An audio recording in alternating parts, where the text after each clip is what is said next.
Sunday Night Production.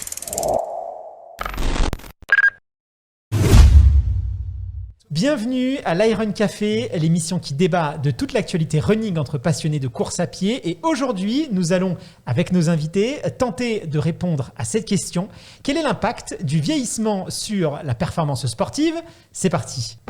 Bienvenue à l'Iron Café, votre émission qui traite de toute l'actualité running, trail, fitness, pour débattre et réfléchir entre passionnés de course à pied. Au menu de l'Iron Café d'aujourd'hui, enregistré depuis le studio de la House of Running d'Iron.fr, nous allons, en première partie d'émission, nous poser ces questions. À quel âge est-on le plus performant pour courir ? Est-on condamné à voir nos performances baisser au fil des années ? Ou encore, quelle est la place médiatique accordée aux sportifs de plus de 40 ans ? Et enfin, en deuxième partie d'émission, nous allons revenir sur toute l'actualité running. Et bien sûr, nous allons vous proposer, comme à l'accoutumée, une sélection d'articles running, donc restez bien avec nous jusqu'au bout. Et pour parler de tout ça, j'ai le plaisir d'accueillir autour de la table 3 invités. Le premier détient le record de France M50 du marathon avec un chrono impressionnant de 2h26.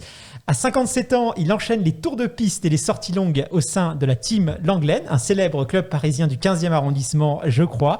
Il s'agit de Mohamed El Yamani. Momo, merci infiniment d'avoir accepté notre invitation. Comment ça va ? Ça va très bien et merci pour l'invitation.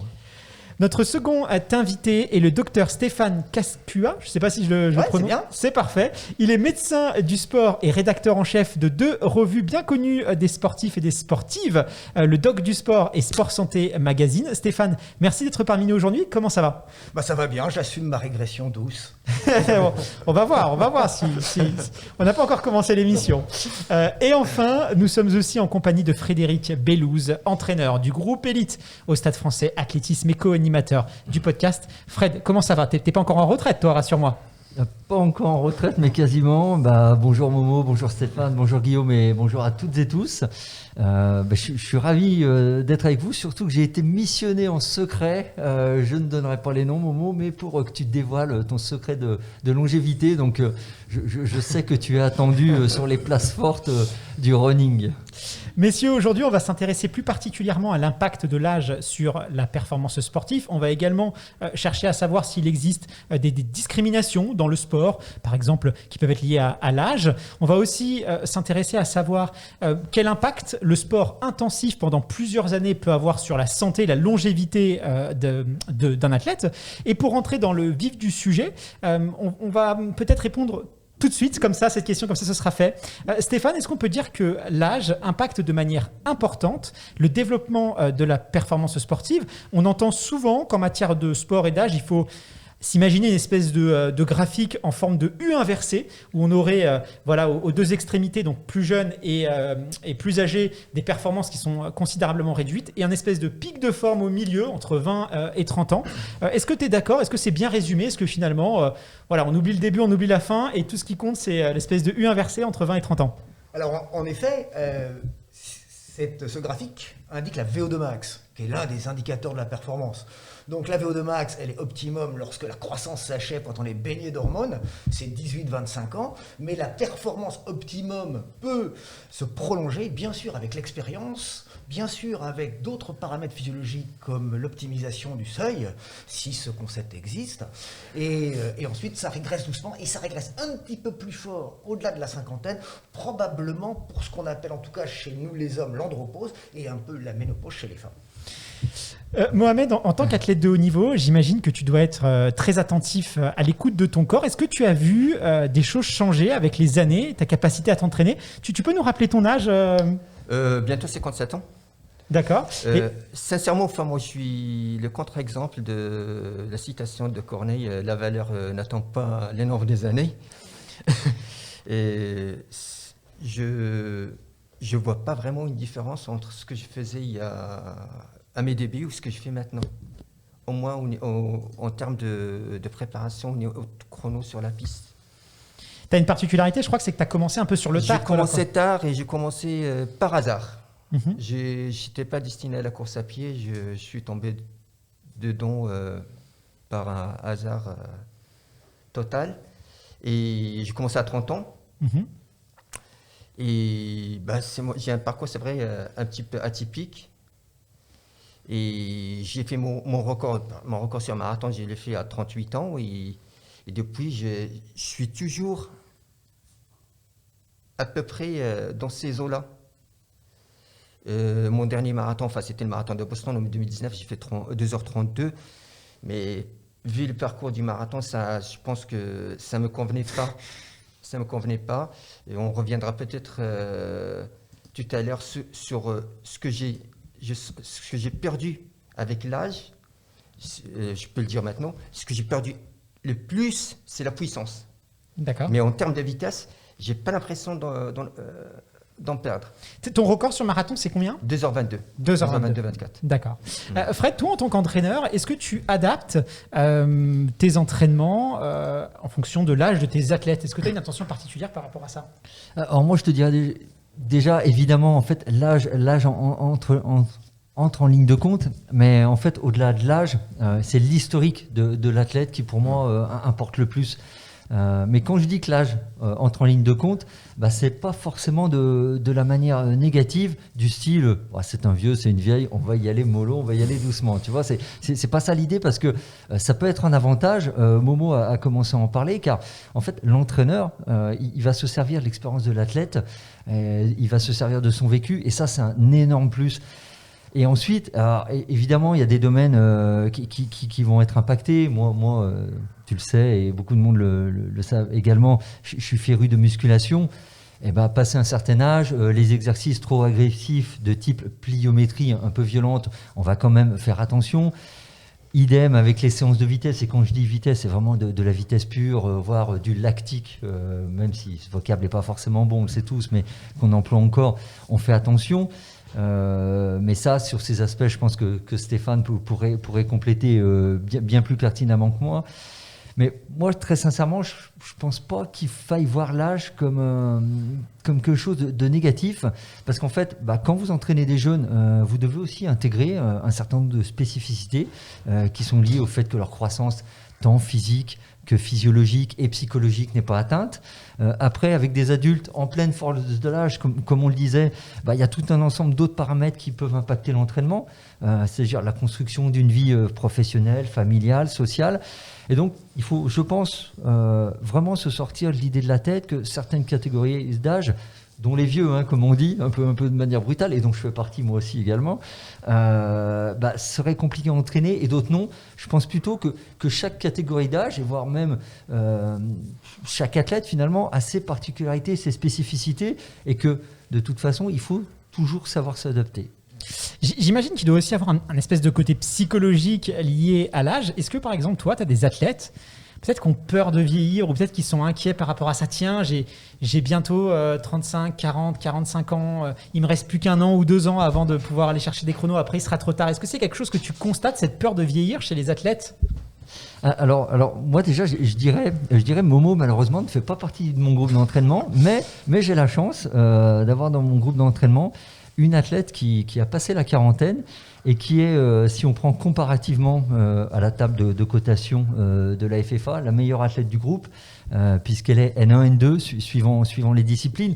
Donc du coup, les athlètes globalement de mon groupe qui sont plus jeunes, qui sont plutôt entre 20 et 25 ans, ont un exemple sous les yeux au quotidien, et je pense que ça fait la même chose dans le groupe de Momo à la Team Langlaine. Ils ont un exemple vivant sous les yeux que finalement, il ne faut pas s'inquiéter de l'âge qui va passer, de l'âge qui va avancer, dans le sens, je vais devenir beaucoup moins performant et ça va être la régression totale et absolue. Après, il y a une question qui se pose chez certains athlètes, et là peut-être plus pour ceux qui font de la piste, c'est qu'ils se sont un peu programmés pour avoir différentes étapes dans leur carrière sportive, c'est-à-dire que, par exemple, ils vont faire du 5000 jusqu'à tel moment, puis après ils vont passer sur la route, puis sur marathon, ils ont quand même ce type d'objectif. Et du coup, il y a un peu un compteur, un compte à rebours qui tourne pour dire, voilà, il me reste plus que quelques années sur ce type de discipline et autres. Mais ce n'est pas l'âge en tant que tel qui les inquiète, très concrètement. Stéphane, on entend de plus en plus c'est quelque chose qu'on entend très souvent dans le monde de la course à pied, que plus on est jeune, plus on est rapide et puissant, et plus on vieillit, plus on devient endurant. D'ailleurs, c'est souvent la raison pour laquelle tu as beaucoup de sportifs et de sportives qui, peut-être passé 40 ans, vont s'aventurer sur le marathon, mais aussi le trail, l'ultra-distance, les 100 km, parce qu'ils pensent qu'ils sont plus en mesure d'exploiter leur capacité en fonction de cet âge-là. Oui. Est-ce que cette idée, est-ce qu'elle est fondée d'un point de vue scientifique ? Oui, bien sûr, parce que la VO2 max régresse. Mais ce qui est très intéressant de noter, c'est qu'en effet, le facteur limitant avec l'âge qui avance, ce n'est pas que la physio. C'est aussi et surtout l'appareil locomoteur. Parce que l'appareil locomoteur ne va plus encaisser les séances intenses. Donc à ce moment-là, il faut trouver des astuces. Et on sait très bien que la performance se réduit d'autant plus que la contrainte locomotrice est importante. C'est-à-dire qu'on régresse plus en course à pied qu'à vélo, et plus à vélo qu'en natation. Ça veut dire quoi ? Ça veut dire que la sollicitation intensive chez le senior doit se faire par l'entraînement croisé. Et ça, c'est un message essentiel.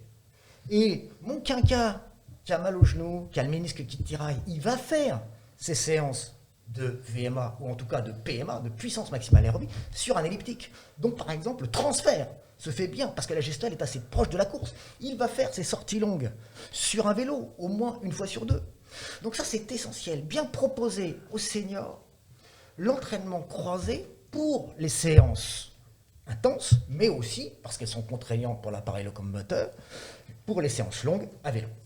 Momo, est-ce que toi, tu intègres ce type de séance dans ton entraînement ou toi, c'est le coureur pur et dur ? Non, je suis course à pied. C'est dur de... Ouais, c'est... J'ai jamais vraiment pensé à ça, mais j'ai toujours été course à pied. Je reviens à l'âge, enfin le fait d'intégrer la peur de vieillir ou de l'âge. Enfin moi j'ai pris conscience que l'âge avance. Pour le moment ça me coûte rien, mais je sais que un jour ou l'autre ça va s'arrêter. Ce que j'ai fait maintenant c'est bien, ça me fait plaisir et ça me satisfait. Mais je sais qu'il y a un moment je ne pourrai plus faire ça. Ça m'angoisse. ça m'angoisse. Mais c'est pour ça que maintenant, à chaque fois que je suis dans une course ou dans un marathon, j'essaie de le vivre pratiquement comme si c'était le dernier. Parce que je ne sais pas si le prochain marathon, je vais pouvoir faire le même chrono. Et ça, c'est vrai, c'est une angoisse. Et est-ce que tu as remarqué que tu avais des difficultés, par exemple, en vieillissant sur des séances de 300, 800 ? Et est-ce que tu es plus à l'aise sur des 3 x 5000 ? Est-ce que c'est quelque chose que tu constates ? Sur les distances courtes, je suis moins à l'aise. Plus à partir de 1000, je suis très bien. Alors sur le seuil, je suis presque imbattable. Oui, tu caractérises vraiment l'évolution classique, c'est-à-dire une VO2 max qui insidieusement descend et des séances dures qui passent moins bien, et puis un seuil qui s'optimise grâce à l'entraînement, grâce au rendement. C'est-à-dire qu'à partir d'un certain âge, c'est la gestuelle qui sera le facteur essentiel de progression. Et ça, il faut bien le prendre en considération. Et je rebondis sur ce que tu racontes à propos, en effet, de la plio. La plio, c'est agressif sur le plan locomoteur. Et moi, je suis un peu taquin. Moi, j'ai écrit un petit article qui s'est dit, faut-il arrêter les éducatifs ? Oui, parce que chez les quinquas, chez les quadras, ça ne passe plus. Ça les amène chez moi. On te fait un peu de clientèle, ouais, tu dois être content. C'est sympa, mais toi, tu fais la prévention. Il y a plein d'études qui montrent en plus que, les connaissances en neurosciences montrent que la gestuelle d'un éducatif s'engramme dans les noyaux gris centraux au milieu du cerveau, dans cette gestuelle automatisée, pas à côté et pas au sein du geste spécifique. Et pour avoir une engrammation, une modification du geste, il faut faire ce geste et penser alternativement à chacun des détails techniques. Il semblerait que ce soit la meilleure façon de progresser. Elle n'est pas très pédagogique parce qu'elle est ennuyeuse, mais ça ressemble à la méditation au courant. Je scanne mon corps, depuis la posture de ma tête jusqu'à mes appuis plantaires, et je règle tous mes aspects techniques. Je monte et je redescends, je monte et je redescends. C'est très étonnant parce que si la science valide un peu cette pratique, dans un bouquin qui est emblématique de la course à pied, la grande course de Flanagan, eh bien, le héros dit que pendant ces longs kilomètres dans les plaines états-uniennes, eh bien, il scanne son corps et il optimise sa foulée. C'est les commis de course, c'est parce qu'aussi peut-être on se connaît mieux au fil des années, c'est vraiment devenu quelque chose que notre corps a bien mémorisé, et donc on gagne en économie de course, et c'est ça qui fait qu'on est plus performant sur le seuil, parce que on sait, hein, Fred le répète suffisamment assez souvent, ça dépend beaucoup de l'économie de course aussi, le fait de ne pas brûler d'énergie en fait, tout simplement. Oui. On gagne de l'économie de course de deux façons. En effet, en travaillant un peu technique, peut-être avec des éducatifs jusqu'à un certain âge, ensuite en méditant en courant, et en courant aussi tout simplement, parce que certaines études plus anciennes montraient que c'est en courant à 11 km/h qu'on était meilleur en rendement à 11 km/h, point barre. Mais souvent on le voit d'ailleurs en reprise sportive, quand on reprend le sport après les vacances, après un long arrêt, on va se rendre compte que le fait de courir moins, d'être sur des allures beaucoup plus lentes, on va avoir une meilleure qualité de pied, on va courir de manière plus relâchée. Justement, c'est aussi un moyen de progresser sur sa foulée, de profiter de ces périodes de reprise quand on court beaucoup moins vite pour essayer de faire un travail propre sur la foulée. Je ne sais pas si c'est ce que tu fais toi, Momo, si tu es attentif à ça. Et c'est des choses qui un peu, tu penses à ta foulée quand tu cours, quand tu fais du seuil, c'est des choses que tu as en tête toi? Pas forcément à foulée, mais pour les footings légers, tranquilles, ça, je suis un adepte de ça. J'ai des séances de qualité, c'est à part, mais les séances de footing, ça dépasse jamais 12,5 km/h. Ça, c'est important de leur préciser. Je sais que Fred, des fois, les athlètes n'aiment pas courir doucement. On a un athlète qui court en 2 heures, moins de 2h30 au marathon et qui fait ses footings à 12 km/h. Je remercie Mo de donner ce témoignage-là, parce que quand moi je le donne, souvent on va me dire bon, c'est Fred, c'est l'entraîneur. L'entraîneur, il veut toujours quelque chose que de toute façon il n'obtient jamais. Mais j'avais donné les anecdotes de coureurs éthiopiens qu'on dépassait en footing, et après on nous dit cette personne, elle a gagné 3 fois Berlin. Bon. Et Momo l'illustre très bien, c'est qu'il faut bien savoir différencier les différents temps d'entraînement, et savoir courir lentement, ça permet de courir vite. Ouais. C'est-à-dire, il ne faut pas courir vite pour courir lentement, mais il faut savoir maîtriser toutes les allures, et c'est justement des moments vraiment déjà de régénération qui sont vraiment importants, et ces footings servent à ça, pour derrière justement être disponible là où on va avoir besoin de mettre de l'intensité. C'est pas incohérent, 12 km/h. À la louche, compte tenu de tes perfs, je te vois à 20 km/h de VMA. Voilà. Donc 12, c'est 60%. 60%, c'est de la lipolyse. C'est-à-dire que le marathon, il se gagne en stockant du glycogène et en boostant la lipolyse pour économiser ce glycogène. Et cette nature-là, il est métaboliquement efficace. Ce n'est pas que de la génération, c'est de la stimulation de la lipolyse. Et dans d'autres disciplines on évoque l'endurance équestre, par exemple, les chevaux, ils font des trails, ils font 160 km, ils ont beaucoup de long et de lent pour optimiser le processus lipolytique. Il faut brûler des graisses, et je t'invite à continuer à courir à 12 km/h. Je ne vais pas changer. Mais il y a... Je ne changerai pas. D'ailleurs, je le conseillerais à tout le monde. Souvent, je vois des personnes beaucoup moins fortes. Et quand je prends la moyenne de vitesse hebdomadaire par rapport à la mienne, ça n'a rien à voir. Elles sont beaucoup plus rapides. Et des filles. Alors, parfois, je les contacte pas par souci et par amitié. Je les contacte. Je vois quelque chose qui me correspond pas. Enfin, ça va pas t'aider. Regarde, je fais des captures d'écran de ma vitesse hebdomadaire et sa vitesse. Je lui dis, regarde l'écart de niveau entre nous était plus rapide que moi sur la moyenne de la semaine. C'est qu'il y a quelque chose qui ne va pas. Je te conseille de baisser la vitesse. Ça te permet déjà de bien récupérer, et tu peux même augmenter le volume. Certaines études montrent que les pratiquants de haut niveau ont un éventail de vitesse beaucoup plus important que les sportifs amateurs qui souvent s'entraînent sur 2 ou 3 allures. Ils ont tout leur éventail, et à l'inverse, il y a une étude qui montre que le jogger du dimanche, grosso merdo, il est au seuil. Voilà, donc il fait 30 minutes au seuil. Voilà. Et plus on progresse, plus le patrimoine moteur, plus la connaissance des perceptions de pénibilité nous permet d'avoir un éventail. Allez, une petite anecdote rigolote du père Cascois. Mon épouse, elle, c'est une fille, elle a un tout petit peu moins fort que moi. Elle part à l'échauffement, elle est toujours plus rapide que moi. Oui. Et puis après, je suis pas très doué, mais je la double quand même, quoi. Mais ça, justement, moi, c'est quelque chose que j'ai remarqué, et peut-être que nos auditeurs et auditrices qui nous écoutent ont fait le même constat que moi. Quand j'ai commencé l'athlétisme, je devais avoir 22, 23 ans à peu près. À 25 ans, j'arrivais très facilement au début de séance à monter à 15 à l'heure, à l'échauffement. C'est quelque chose qui était assez simple. Je ne sais pas si, Momo, tu as connu ça aussi.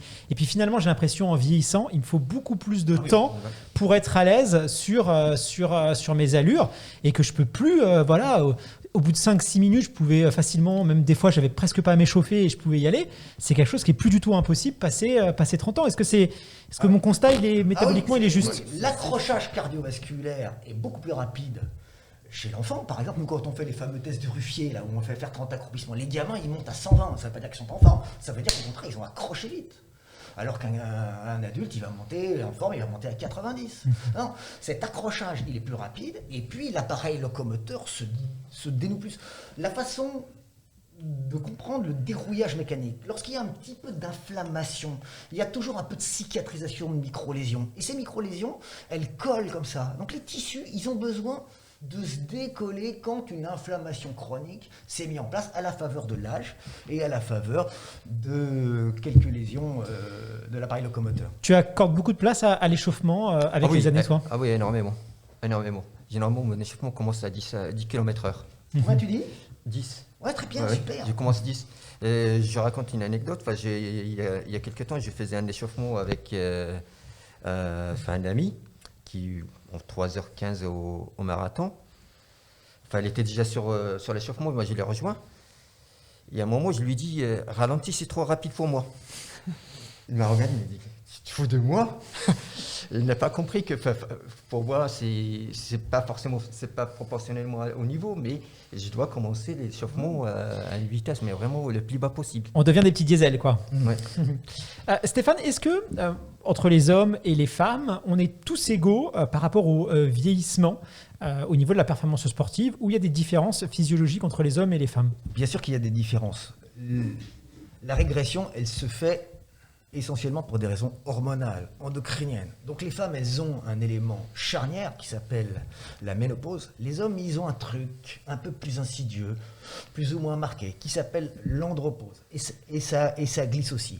Et on parle de l'ostéoporose. Mais mon expérience en cabinet montre que il existe aussi, par exemple, une tendinoporose. Il y a une perte musculaire, il y a une perte osseuse, et puis il y a une perte tendineuse, et donc il y a une sensibilité aux tendinopathies. J'ai un petit article qui s'appelle « La tendinite de la ménopause ». Par exemple, les femmes, surtout les femmes, ont des tendinites des ischio-jambiers, des fessiers là sous les fesses.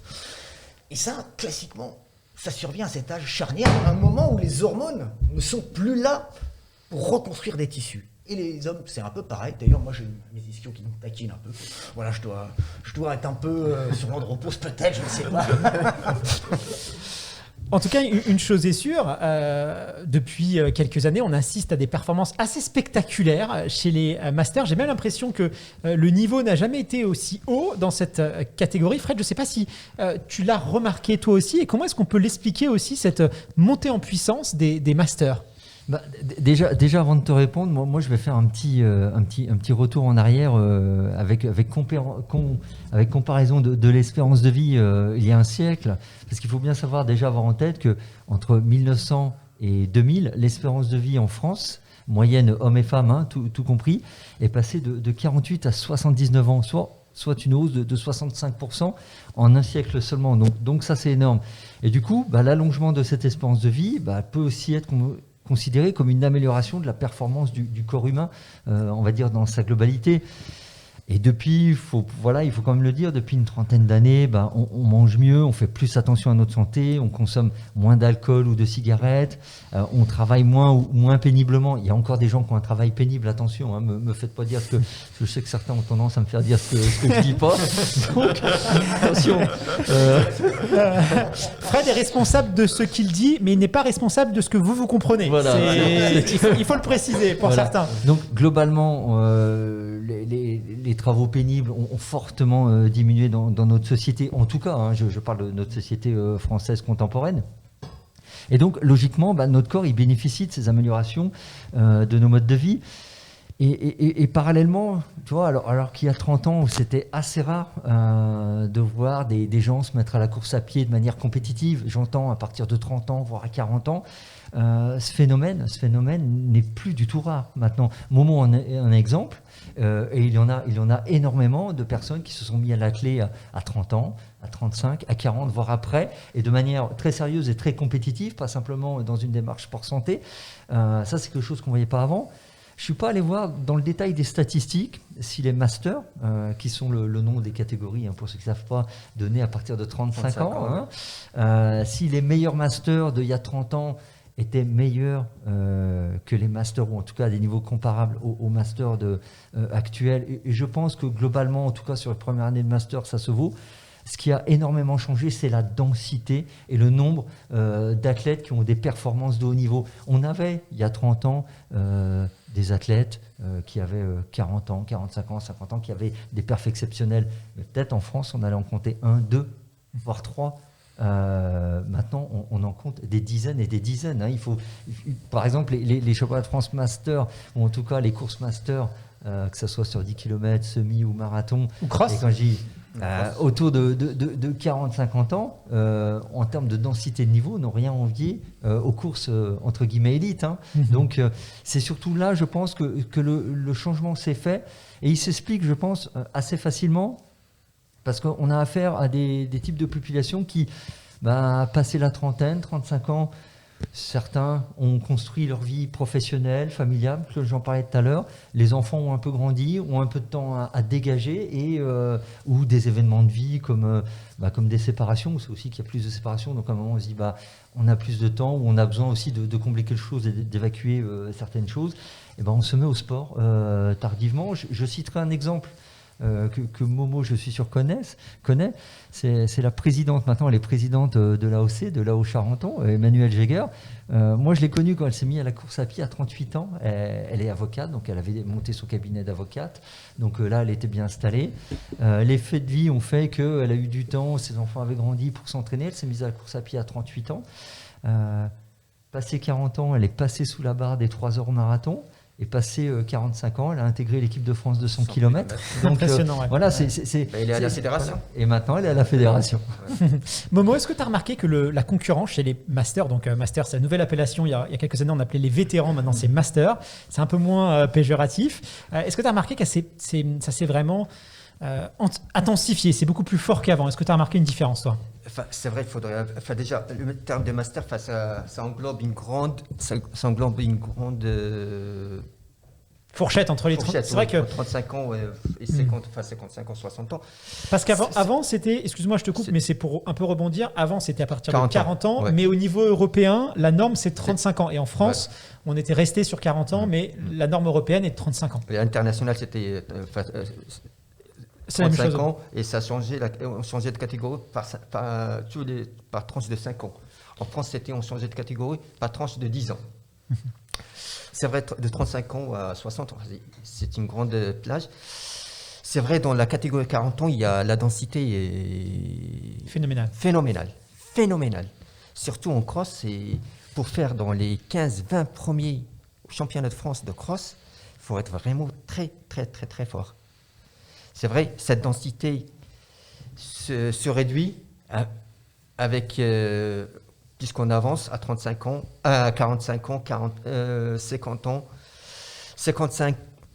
Dans ma catégorie, c'est vrai, il n'y a pas vraiment. Enfin, la densité est moins forte. D'accord. Ça, Il faut avoir encore le courage de s'entraîner après tant d'années, quand même, parce que passer 50 ans. Oui. Il faut avoir encore la niaque, hein. C'est vrai, mais dans la catégorie de 40 ans, 45 ans, la densité est très, très, très, très forte. Ouais. Le doc doit dire un mot à ce moment-là, parce que on devient vieux en médecine du sport et en pathologie à partir de 40 ans. À partir de 40 ans, on voit monter en flèche les morts subites, c'est-à-dire les décès brutaux sans cause apparente sur le terrain. C'est lié, dans 85% des cas, à l'obstruction partielle des artères du cœur, une espèce de plaque de graisse qui se décroche à la faveur de l'hypertension artérielle inhérente à l'effort, et il y a une croûte qui se constitue, qui vient boucher l'artère, fait un infarctus, parce qu'il n'y a plus d'oxygène dans le cœur, et il fait comme le mollet, le cœur, il se met en crampe, ça s'appelle la fibrillation ventriculaire, et puis si elle n'est pas récupérée dans les 3 minutes, on décède. ça impose beaucoup de vigilance. Le premier signe, les premiers signes de cette mort subite, c'est qu'elle n'est pas si subite qu'elle n'en a l'air. C'est-à-dire que dans 90% des cas, les victimes ont eu des signes prémonitoires. Les signes prémonitoires, c'est quoi? Et il faut être vigilant. C'est les douleurs thoraciques, c'est les malaises, c'est les pertes de connaissance, c'est les palpitations et parfois une recrudescence d'essoufflement étonnante dans le contexte. Donc ça, ce ne sont pas des signes anodins. Quand un sportif me dit « j'ai eu une hypoglycémie », je dis « vous allez raconter votre hypoglycémie et je vais vous dire si votre hypoglycémie est une hypoglycémie ou possiblement un trouble du rythme ». Donc il faut chercher ça. L'examen le plus performant s'appelle l'interrogatoire. Donc un médecin peut le mener à bien. Et de toute façon, il faut faire une épreuve d'effort. Parce que c'est médico-légal. 40 ans, compétition, épreuve d'effort. Parce que il faut aller voir si cette artère n'est pas bouchée. Lorsque on réclame un effort intense, à ce moment-là, le cœur manque un petit peu d'oxygène. Et on le voit sur le tracé électrocardiographique avant que cette plaque ne se déchire et constitue une croûte. Donc il faut faire ça à partir de 40 ans. Ensuite, on est tranquille. On la refait régulièrement. Et tout devrait bien se passer. Et là, on peut avoir des séances intenses. Attention, la mort subite n'est pas corrélée au niveau. C'est-à-dire qu'on peut être de haut niveau, avoir d'excellentes performances et avoir une plaque qui va se décrocher. Donc soyons particulièrement vigilants et ensuite, soyons sereins. D'accord. Stéphane, justement, est-ce qu'il y a des moyens, peut-être que Momo va être un peu plus attentif, est-ce qu'il y a des moyens de réduire l'impact de l'âge sur la performance sportive? Est-ce que l'athlète a des outils pour essayer de réduire, de compenser peut-être cet impact-là? Alors, bien sûr. C'est-à-dire qu'il existe une donnée un peu théorique qui dit que la fréquence cardiaque, c'est 220 moins l'âge. Il y a d'autres formules, mais celle-là reste pas mal. Et qu'on perd un battement par an. Oui, c'est un peu l'ordre de grandeur, grosso modo. Mais on peut interpréter la régression de la fréquence cardiaque maximum comme aussi une réduction de la sollicitation de ce cœur à fréquence cardiaque maximum. Donc, encaisser des séances intenses, eh ben, c'est pas mal. Parce que du coup, on va aller taquiner la FC max. Et par exemple, le 30-30 s'y prête pas bien parce que la fréquence cardiaque n'accroche pas. La VMA longue, oui, le permet. Ou une accélération en fin de seuil. Donc il faut penser à ça. Et comment on va le faire? Parce que justement, notre quinca, il n'encaisse pas la VMA, ou pas bien. Et bien là, à nouveau, on va le faire sur elliptique par exemple, on va le faire sur vélo. Les Parisiens iront fractionner sur le faux plat montant de Longchamp et on va les taquiner. Et on va les taquiner, la FC Max. On le fera plus volontiers donc, en entraînement croisé et bien sûr, après une épreuve d'effort négative et l'accord de son cardiologue. D'accord. Important de préciser tout ça. N'hésitez pas à avoir peut-être un suivi un peu plus important au fil des années. On vous recommande souvent de faire des prises de sang, d'avoir un suivi médical, c'est très important et on aura de cesse de le rappeler. Momo, toi, une question que je me pose, c'est quelle place tu accordes à la récupération et à la nutrition? Est-ce que tu penses que peut-être jouer sur ces facteurs-là peut te permettre d'être plus performant avec l'âge? Est-ce que pour toi, c'est des éléments importants? Ah non, c'est même primordial. La récupération avec l'âge, c'est une composante essentielle de ma préparation. Et je suis très attentif à mes sensations, à mon état de fatigue. Dès que je sens un peu, c'est un peu lourd, j'arrête ou j'allège les entraînements. Question nutrition, je fais pas très attention, mais généralement je mange équilibré. Je fume pas, je bois pas, mais j'ai une vie relativement saine. J'ai pas d'efforts supplémentaires à faire là-dessus. Mais pour la récupération, non, c'est surveiller le sommeil, le repos et éventuellement les footings tranquilles. Très cool. Ça, c'est essentiel. Mais moi, c'est quelque chose que j'ai aussi... Alors, c'est pas pour parler de moi, mais c'est parce que je suis sûr qu'il y a plein d'auditeurs et auditrices qui vivent la même chose que moi. Par exemple, on parlait tout à l'heure de l'arrêt sportif pour les vacances, où c'est bien de faire ce qu'on appelle des coupures. Bien, j'ai remarqué aussi, moi, que quand j'étais très jeune, je pouvais reprendre assez facilement la course à pied. Ça se passait très bien. Et j'ai remarqué que là, il suffit que j'arrête 2 semaines, je vais avoir beaucoup plus de courbatures qu'auparavant. Comme si, en fait, la mémoire musculaire, le muscle avait tendance à fondre beaucoup plus vite vite. Passer 30 ans, hein, je ne suis pas très âgé, mais passer 30 ans, voilà, quand j'arrête même 2-3 semaines, je reprends à courir, et j'avais beaucoup plus de courbatures qu'avant. Avant, je pouvais arrêter un mois, je reprenais, ça faisait quasiment rien, quoi. Est-ce que ça, c'est quelque chose de réel? Je ne sais pas, toi, si Fred, tu le constates chez tes athlètes, est-ce qu'il y a un impact un peu plus important sur les muscles? Tu sais, moi je crois beaucoup à la sagesse populaire, et quand on dit que le corps est rouillé et qu'il faut un peu le dérouiller, il y a une forme de vérité. Stéphane en parlera mieux que moi, mais effectivement, on le voit bien, et Momo l'exprimait aussi, c'est souvent avec l'âge, on perd pas forcément, notamment sur les intensités moyennes. Alors quand je parle d'intensité moyenne, c'est seuil et VS10. En gros, on perd pas forcément notre capacité à faire, mais par contre, on a peut-être besoin d'un peu plus de récupération. On l'a tous connu. Moi, j'ai commencé l'athlé, j'avais 15 ans, donc j'ai eu des années où je pouvais quasiment faire nuit blanche, et le soir même, j'étais sur la piste avec le club en train. Maintenant, tu me fais faire une nuit blanche, tu me vois pas faire un entraînement dur pendant 3 jours. C'est aussi simple que ça. Et je pense qu'on l'a tous vécu, même sans parler de s'entraîner, lorsqu'on a une nuit qui peut être un peu raccourcie. Avec l'âge, ça nous demande un peu plus de temps de récupération. C'est une réalité. Et le bon réflexe, c'est comme Momo le dit, c'est de savoir s'écouter, et quand ça arrive, pas se forcer bêtement, et simplement se dire je sais que ça fonctionne comme ça m'interdit pas de sortir ou de profiter et de m'amuser, mais au moins je sais que ça va me demander un temps peut-être un peu supplémentaire, et lorsque je suis à l'approche d'une compétition ou d'un objectif, je sais que j'évite ce genre entre guillemets de sortie de route, parce que je sais que je mets plus de temps à récupérer. C'est indéniable. Bon, je pense qu'on régresse plus vite avec l'âge, oui, c'est incontestable, notamment pour des raisons hormonales, c'est-à-dire qu'on reconstruit moins bien le tissu. Donc l'idée, c'est pas de s'arrêter. Je crois que quand on s'arrête, l'organisme, notamment dans cette tranche d'âge, on prend un petit coup de bambou, c'est de changer. C'est-à-dire que je suis en vacances, j'en profite pour pédaler les îles de Ré, ou j'en profite pour faire de la rando dans les Alpes. C'est ça, je garde le mouvement et je mets de la variété psychomotrice, je change, je me fais plaisir, je nage, je peux rester dans mon endurance, je peux faire du ski de fond, je peux même faire du ski de piste, parce que ski de piste finalement ça fait un break d'endurance, et puis malgré tout on continue à bosser. Voilà. Donc la diversité plus que l'arrêt, je crois. Messieurs, j'aimerais maintenant qu'on s'intéresse à la place du sport master dans le paysage de l'athlétisme français. Alors vous savez qu'on aime bien parler d'économie du sport, de phénomènes sociétaux dans la Iron Café, donc on ne pouvait pas ne pas s'intéresser aux problèmes que peut représenter le fait de vieillir chez les athlètes, et plus particulièrement chez les athlètes de haut niveau, parce que c'est vrai que on a constaté en tout cas que c'est de plus en plus dur, en tout cas c'est les échos que nous on peut avoir de certains athlètes de haut niveau, de trouver des sponsors passés 35 ans, comme si c'était quelque chose qui était vraiment un frein à la performance. Est-ce qu'il n'y a pas en France un problème de manque de considération et d'estime auprès des athlètes masters ? Et en particulier chez les athlètes femmes, ce qui me semblerait que ce soit encore plus vrai, alors qu'on voit que les femmes de plus de 35 ans au championnat d'Europe, même sur 10 000 mètres, sont souvent très bien représentées dans les podiums.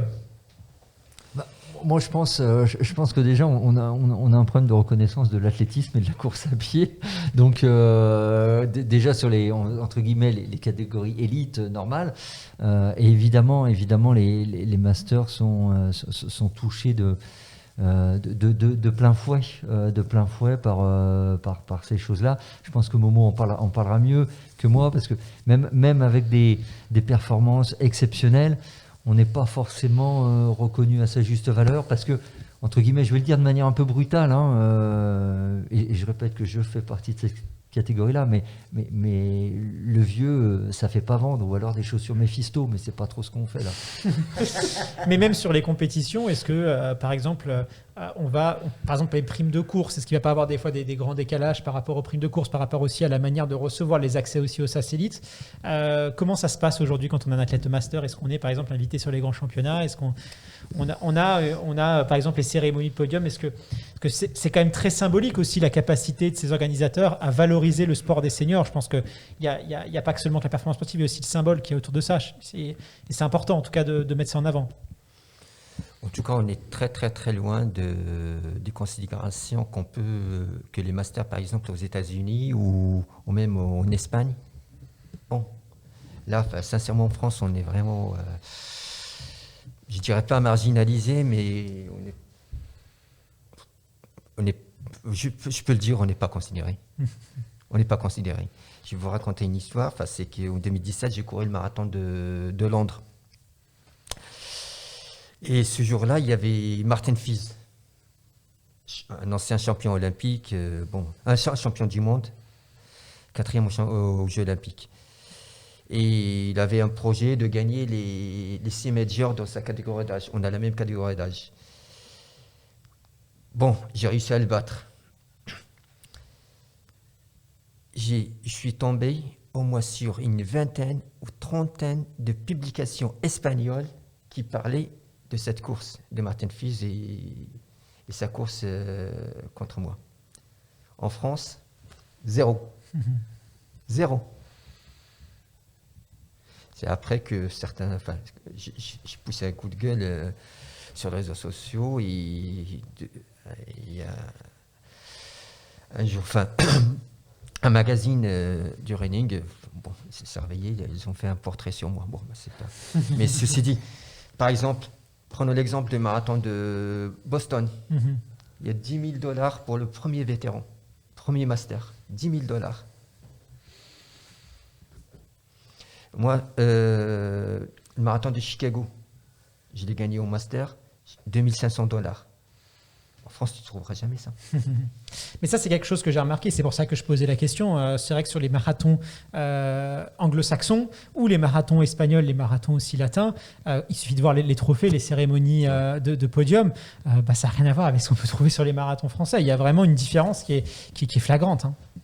Surtout Boston, la remise des trophées se fait le jour même, l'après-midi même.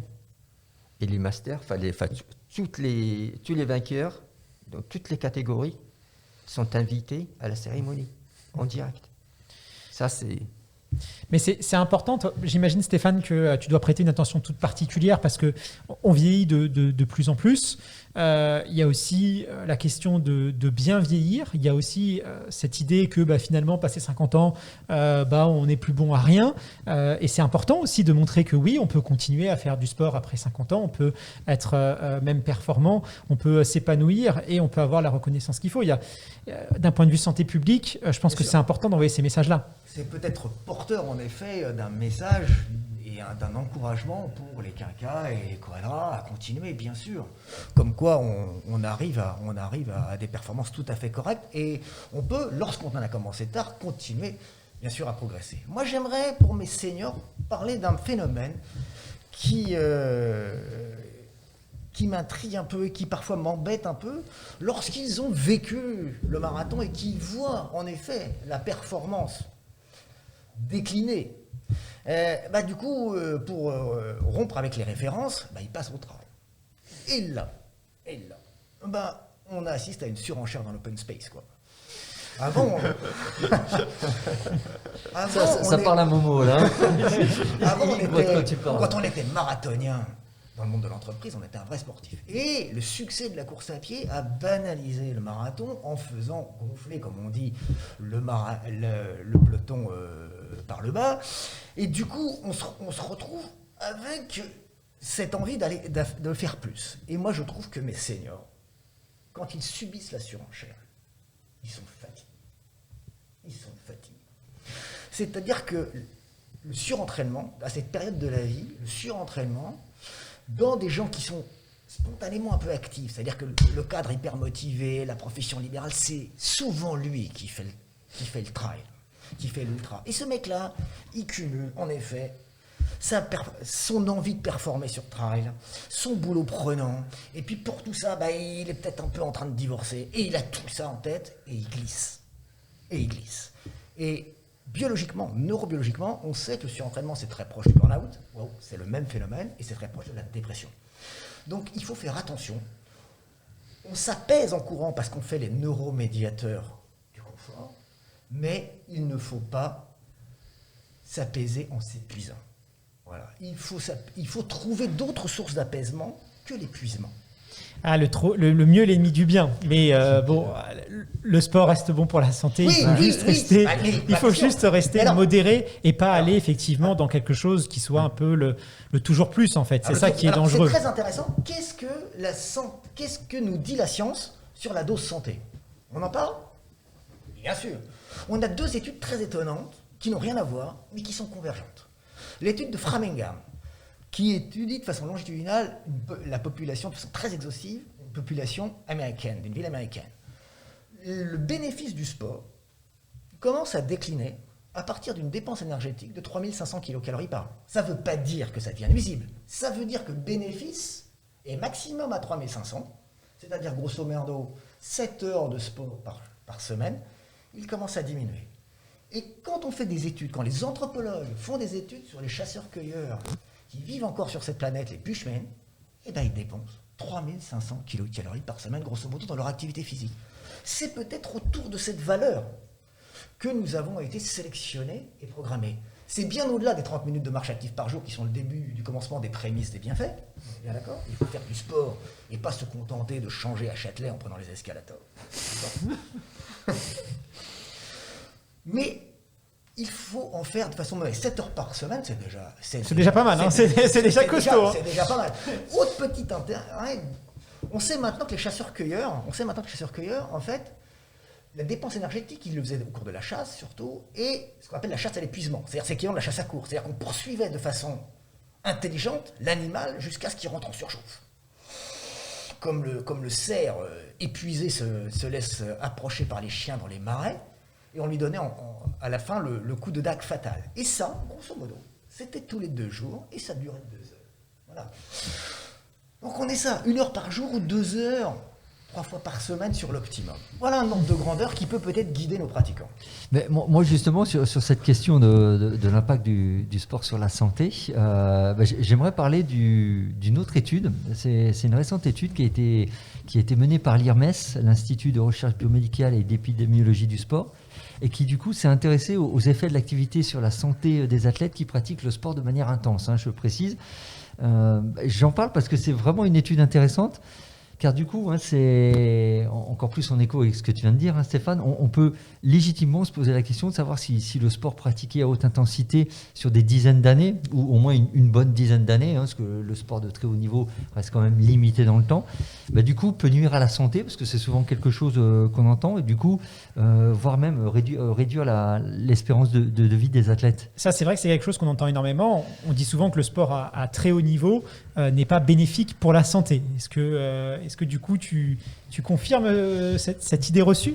Alors moi je vais rien confirmer, je vais vous restituer les résultats d'une étude, parce que après je vais voir mon nom sortir dans beaucoup de choses là sur les réseaux, donc je vous transmets une étude officielle, voilà, et dont on donnera le lien en sur story et sur le site internet dans la tête d'un coureur. Alors très concrètement, cette étude s'est intéressée à la durée de vie et aux causes de décès de 600 femmes et 1800 hommes athlètes de très haut niveau, puisque ayant représenté la France aux Jeux Olympiques entre 1948 et 2010. Donc vous voyez que c'est quand même très large. Et cette étude, elle démontre une mortalité globale féminine réduite de 50% et qui se traduit, comme pour les hommes, par une augmentation de la longévité d'environ 6 ans. On a en effet chez les Olympiens, l'étude observe en moyenne une diminution de 45% des causes de décès liées au cancer et aux maladies cardiovasculaires. Et ce n'est pas tout, et là je dois me référer à mes chiffres, parce que je ne les ai pas tous appris par cœur. Moins 48% de chances de développer des maladies du système digestif, moins 77% de chances de développer des troubles mentaux, moins 85% de chances de développer des maladies du système respiratoire, et enfin, moins 88% de chances de développer des maladies endocriniennes ou métaboliques.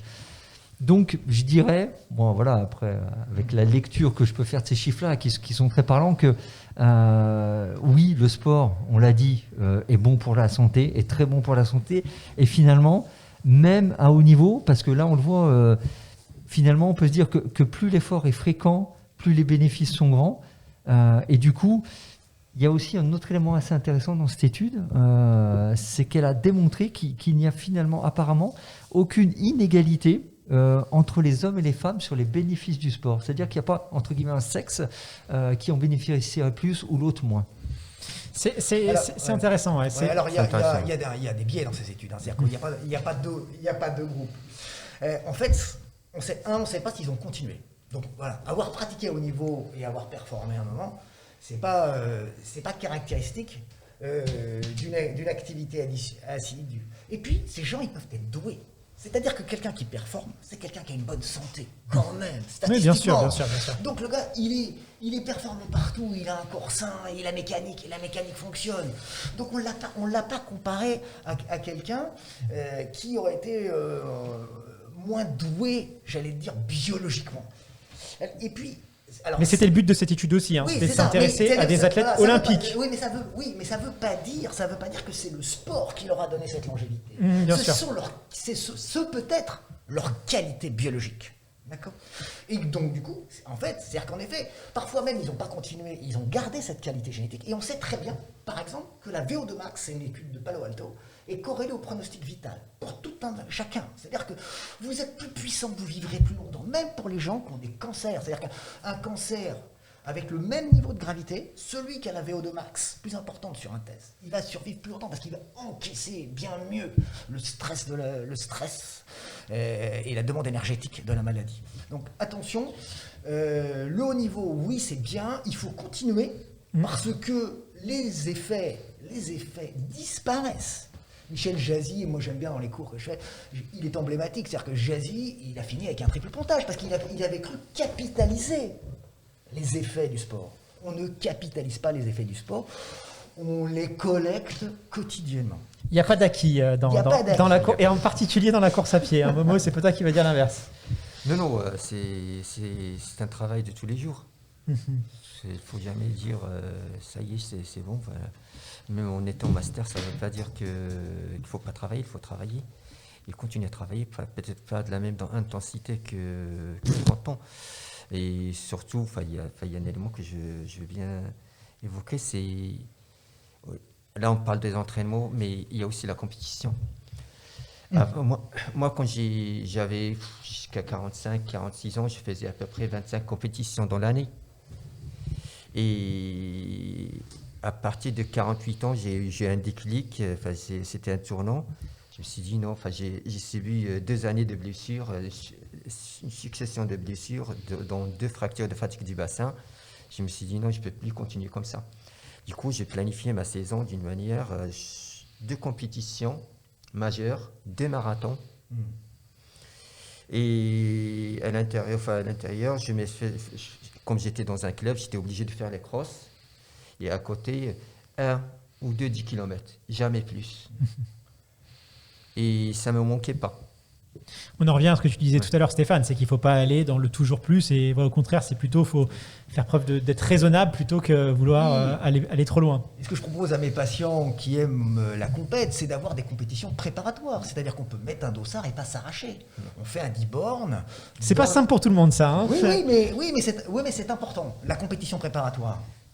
Comme ça, on participe à l'ambiance du club, mais on c'est pas Fred qui dira l'inverse. Je sais que tu es très adepte de la compétition pour préparer les grandes échéances.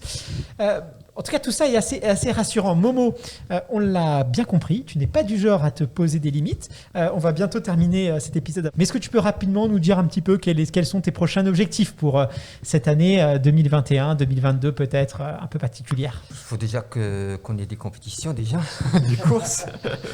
C'est vrai, mon objectif premier, mon rêve, ça fait 2 ans maintenant que j'attends ça, c'est de faire un marathon et marquer dans la catégorie 50 ans, j'ai la 9e meilleure performance mondiale de tous les temps. Et là, sur la catégorie 55 ans, le record du monde est 2h55-56 secondes. Il y a 2 semaines, j'ai fait un test sur 30 km, j'ai couru 1h33-37. C'est sur les bases de 25 au kilo. C'est vrai, mon rêve, c'est d'être dans les 3 premiers de la catégorie de tous les temps, pour le moment. Et je suis inscrit au marathon de Valence pour le mois de décembre. J'espère que j'aurai cette chance de tenter ma chance pour marquer un chrono sur cette catégorie. Ça fait plaisir de voir que voilà, tu as encore la niaque et surtout que tu sais adapter aussi tes objectifs finalement à ton niveau du moment et à tes aptitudes. Fred, je ne sais pas si tu veux rajouter quelque chose. Moi, je rajouterais juste, pas dans une forme de bilan conclusion, parce que ça serait un peu présomptueux, mais c'est de se dire effectivement que c'est pas parce qu'on approche de la quarantaine qu'il faut se dire que c'est fini si on recherche la perf, mais qu'il faut avoir cette recherche en conscience et en intelligence, je dirais, et en faisant attention tout simplement, en prenant soin de soi, en faisant les tests d'effort qui vont bien pour être sûr que tout va bien, et en sachant écouter son corps, et peut-être aussi à un moment accepter l'âge qui avance, mais pas dans une forme de renonciation, mais dans une forme d'adaptation. Parce que c'est ça l'enjeu en fait, c'est, je pense, le maître mot, c'est celui de l'adaptation, et c'est finalement ceux qui arrivent le mieux à s'adapter, mais c'est un peu l'histoire de l'évolution de la vie, c'est ceux qui s'adaptent, c'est pas les plus forts qui durent, c'est ceux qui savent le mieux s'adapter, et je pense qu'en course à pied, c'est exactement ça. Effectivement, sinon il y aura encore des tyrannosaures rex, je ne sais pas, dans les rues, mais visiblement c'est pas le cas. Moi j'aime bien dire à mes patients qu'avec l'âge qui avance, ne pas régresser, c'est déjà progresser. C'est aller contre cette nature qui nous malmène.